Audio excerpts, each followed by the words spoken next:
Are you a PA or an NP and you're unhappy and you're thinking about making a job change, but you worry that your next job isn't going to be any better? Like it's just going to be more of the same old problems. Or if you're a new grad, how do you even know what to look for in a job? Well, you need to get crystal clear on what you actually want, or you could just end up trading one set of problems for another, or step into a job that just isn't the right fit for you. So in this video, I'm going to help you get that clarity. Hi, my name is Michelle and I'm a practicing PA. This is my channel, The Medicine Couch. And today I'm going to walk you through a simple but powerful exercise that will make your job search easier and will help you keep from getting swept up by like a shiny salary or a slick recruiter speech that might land you in the wrong job again. So let's prevent that from happening. And when it comes to figuring out what you really want in your next PA or NP role, I think it helps to break things down into 4 simple categories: your must-haves, your deal breakers, your nice to have, and things that excite you. And I want you to actually write these categories down, leave space to fill out the information below them. And you can do this on paper or, on a Word document, or even draw out a big box with the 4 different quadrants if you're a visual thinker. It doesn't matter how you do it. I just think it's important that you actually do it, like actually write it down. I think our brain works a little bit differently when we're brainstorming and writing stuff, and that your thoughts will flow a little bit more. All right, so let's go through each category together. First, the must-haves. The must-haves are your non-negotiables. These are the things that your next job has to have for it to be a good fit, or if they're missing, it's just not something that's going to work long-term, no matter how great the offer might look on the outside. Now let's look at what some of these must-haves might be. And of course, in each section, when I give you these examples, they're just examples. You can put them under any of the different categories. These are just things that I want you to think about, aspects of jobs, and where you put them totally depends on you and your needs. So some of the things that may be non-negotiables or maybe these must-haves for you. Let's start with compensation, because that's usually a big one. It's important to know what salary range you want, but it's probably more important to know, what is the minimum salary that you can realistically accept? And then, are you okay with working 1099, or does it have to be W-2? And how do you want to be paid? Do you like to be paid hourly, like to punch that clock, or do you want salary, or do you like to be paid on an RVU basis? How about benefits? What do you need in health insurance? Or how much PTO do you need? How about a 401k? Is there a certain match that you're looking for? Do you need a certain amount of CME money? Schedules, do you need a schedule that will allow you to take your kids to school, or that gives you certain days off during the week? And how many hours are you willing to work per shift? Is 8 hours enough for you, or can you do 12-hour shifts? And if you can do 12-hour shifts, can you do 7 12-hour shifts in a row? So figure out what's going to be realistic for you. And then there's things like culture, autonomy, and mentorship. These aren't just workplace perks, and they're not things to just dismiss and overlook, because they can have a real and direct impact on your job satisfaction. So let me give you an example from my own career. My first job out of PA school was in rural primary care. And somehow I had this picture of TV shows where the country doctor, things are slow paced. They're in a tight knit community where you know everybody. People bring you homemade pies, just a more relaxed, laid back kind of mentality. Well, the reality is that rural primary care is actually usually high volume, and you're dealing with high complexity patients because there are no specialists around to help you. And in this job, I had almost no mentorship. And honestly, this job wore me down pretty quickly. So I left, but I didn't learn my lesson. I left and went to an urgent care position. The pay was fantastic. It had a great schedule. There was a lot of good things about this job, but the catch was that I'd be working solo. I'd have no one to learn from, no mentors around. And I told myself, oh, it'll be fine. Even though I'd never done urgent care, even though I already knew that I kind of struggled with time management, somehow I just assumed I'd magically figure it out. Well, spoiler alert, I didn't figure it out.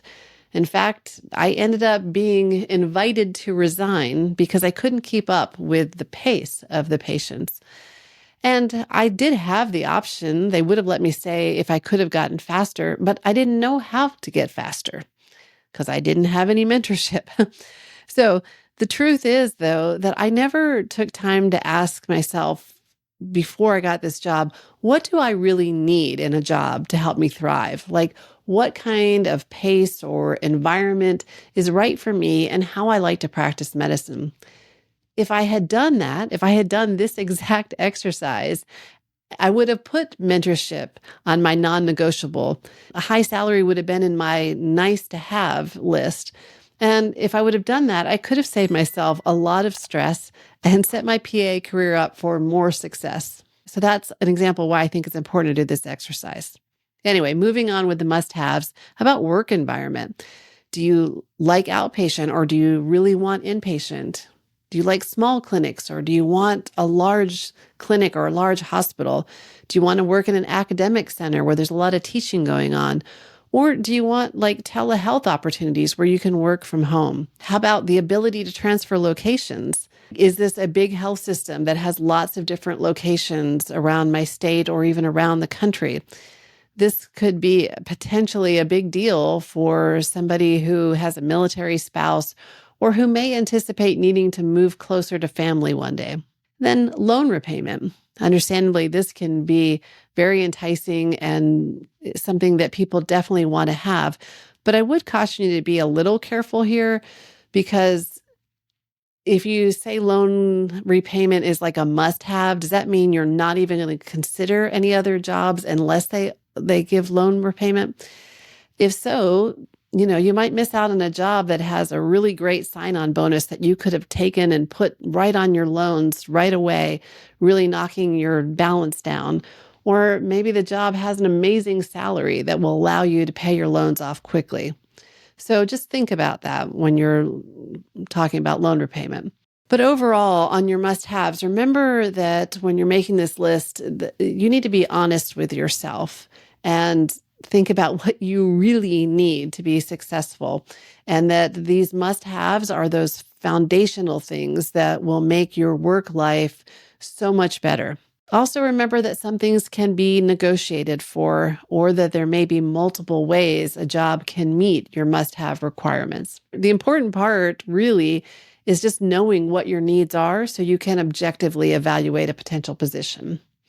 Now let's flip things a little bit. Let's talk about deal breakers. Now, these are the things that if they do show up in a job offer, it's a hard no for you. Now, most of us are familiar with deal breakers, especially when it comes to like dating. If somebody's a smoker or maybe they have a different religion or maybe you're just not attracted to them. And those are the things that would just make you pass them along and look for somebody else. So jobs can have deal breakers too. So here are some examples. Maybe they don't give you any time for charting during the day, and you're going to have to chart kind of on your own time after hours.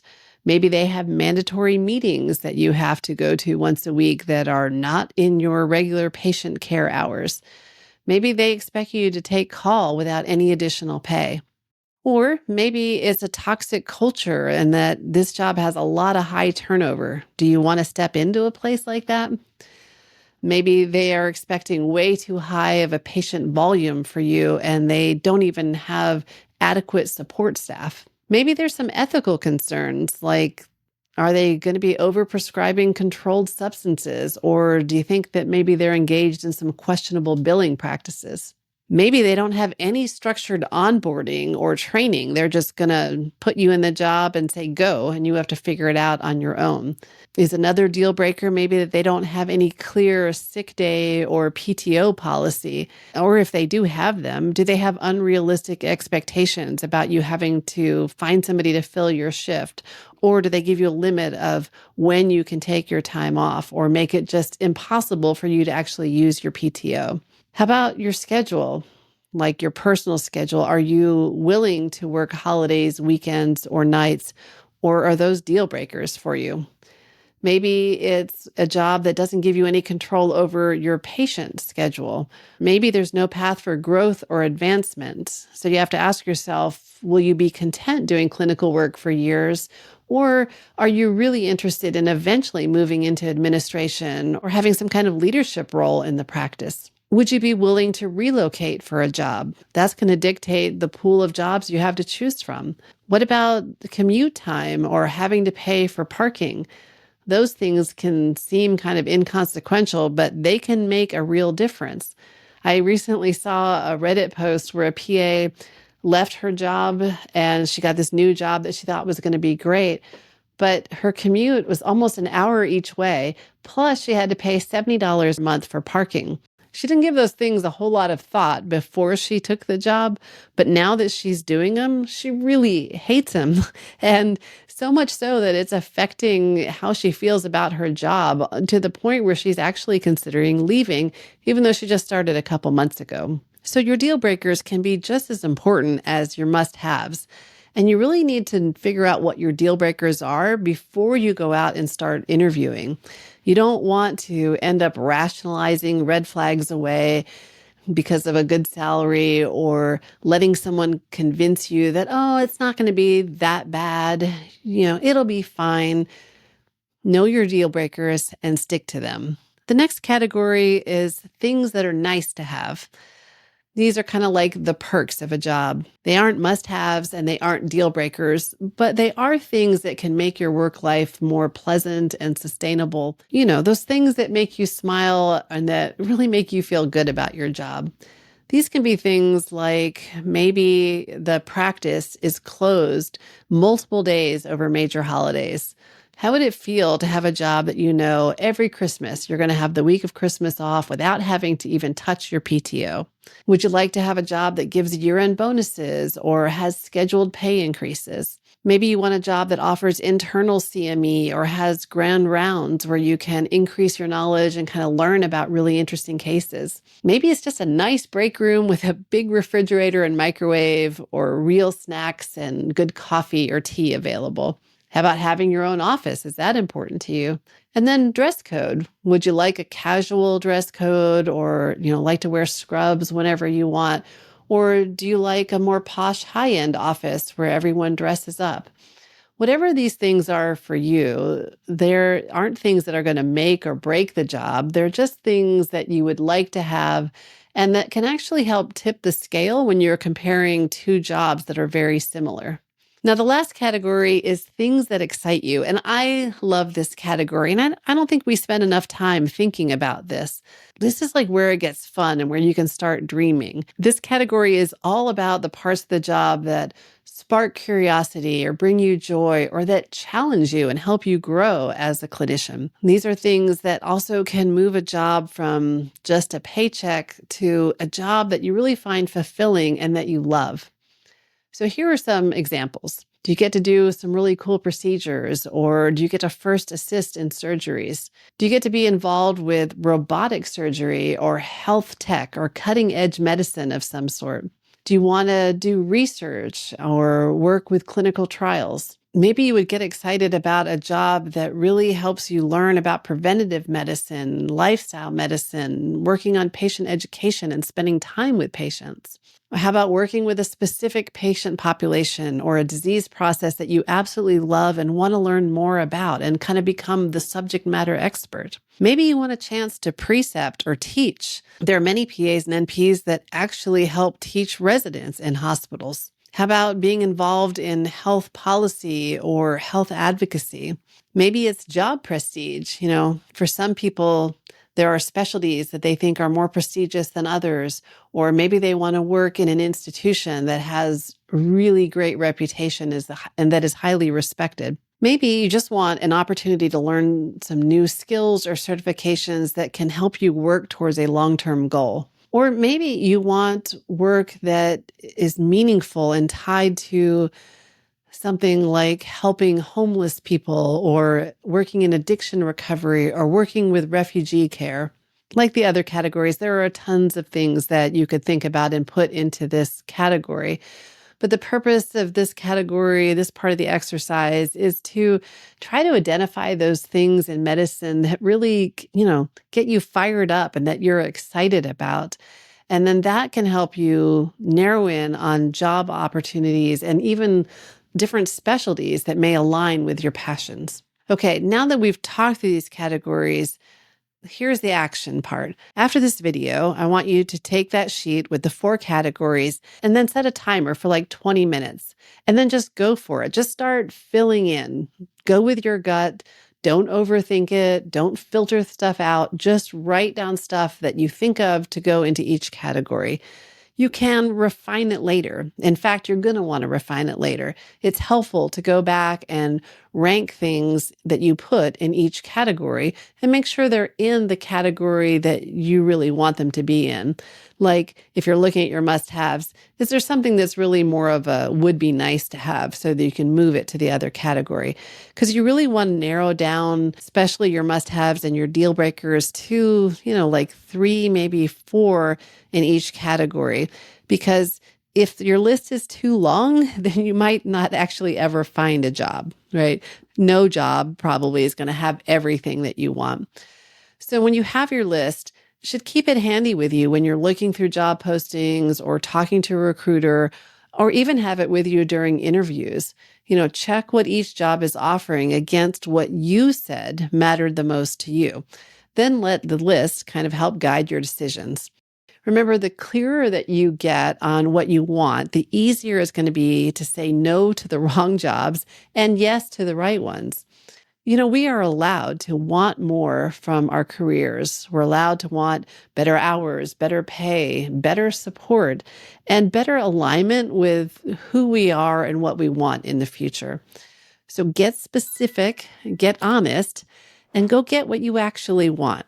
If you want a little extra help with doing this exercise, or you want prompts that help you dig a little bit deeper, I did create a free downloadable worksheet on my website, themedicinecouch.com. And you can print that out and it can help you to do this exercise. I'll put the link to that down below in the description box for you. And I'm curious, are there things that you thought of that I didn't mention? If so, put them down below in the comment section. I'd love to see them, and they may help other people identify things to put on their lists. This is actually the 3rd video in my career series that's entitled Build a Career You Love. If you want to check out the other videos in this series, then click this link here.